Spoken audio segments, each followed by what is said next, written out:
Good afternoon, everybody, and welcome to the press conference for the Monaco E-Prix, the 9th round of the FIA Formula E season. We're joined by Nicolas Maduit, Executive Vice President and Chief Technical Officer of Geox Dragon, Gerry Hughes, Head of Performance, Programme and Team Principal of Neo Formula E, and Susie Wolff, the Venturi Team Principal. So welcome to you all.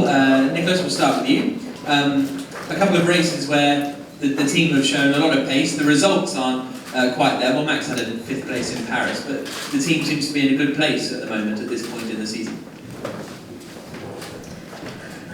Yes, correct. So we've shown quite a very strong pace during free practice session, during also some qualifying session. But yes, during the race we struggled to deliver a good result. It was quite strong in Paris, with a good result from Max, but yes, we will continue to improve. I think that since the beginning of the season, the team worked hard to raise the level of the performance of the team, and now we start to have a good result into qualifying, so we will continue into that direction for the next races. Are you aware of what things happen in races that go against you, or is that a bit unknown? Let's say we have to work a bit on the software to remove some penalties that we faced during some races, and also we have some adjustments regarding performance, regarding setup, for example, to improve our quality results. And in season 5 we've had 8 winners from the first 8 races. You've been a team that's been in Formula E since the start. What do you make of the competitive nature of the field now? The competition raised quite a lot, and we did as well. I think that we are one of the smallest teams in the paddock, but still we believe that we have access to the same high-level technology, and there's no reason for us not to deliver, and we will continue to do that, and we will deliver in the next races. Best of luck for the weekend. Gerry, turning to you.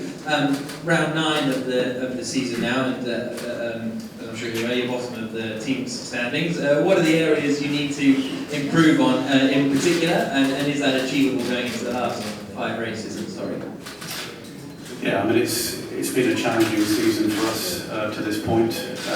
We've had some glimpses of hope. Paris was certainly a better race for us. And the qualifying performance, as Nicolas has just said, I think the race was a little bit of a lottery. I think perhaps maybe all of the races we've had so far have been atypical with respect to what we've seen in the previous generation, them being very much of an energy race. So we have to continue to focus forward.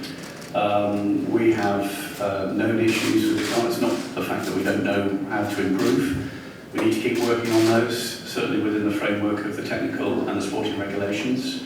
But we will endeavour to keep doing so. Monaco obviously presents us with another opportunity of potentially having a good result. It's a very interesting circuit. It's got its own unique characteristics. And I think however the races are run, whether they're a combination of full course yellows, red flags, and you name it, at the end of the day, qualifying is still key to a good result on Saturday afternoon. So Oliver and Tom will be doing their very best to make sure that we optimise our performance in qualifying. And as Nicolas knows from all of our experiences in Paris, let's see what the race brings. But qualifying is key. And what about Oliver and Tom? How would you rate their season? All of the points have come from Oliver this year. Yeah, they have, and I think Tom's starting to feel it. I don't put him under too much pressure because he knows how important it is. I think they could have worked a little bit better together collaboratively in terms of the result in Paris. As a team, we suffered because of that. Ultimately, we need to take the fight to the other drivers and other teams, and not fight within the context of our own 2 drivers. So, but they work well together. They're both intelligent, both got good racecraft. I think Tom just needs a good result, but certainly his confidence is growing in terms of what he's doing with the car in qualifying, and I think that's borne out in the results. He just needs to get some points now. Thank you very much. Susie, finally turning to you, good afternoon. Only a matter of minutes from the Venturi base to the track here. Does that make preparations any easier, or is it just another race weekend?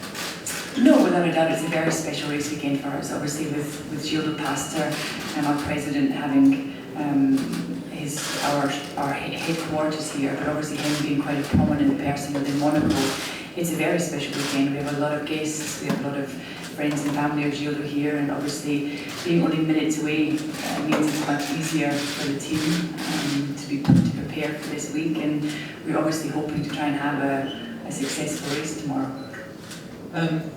Is there extra pressure on the team this weekend, or is that the same as every race?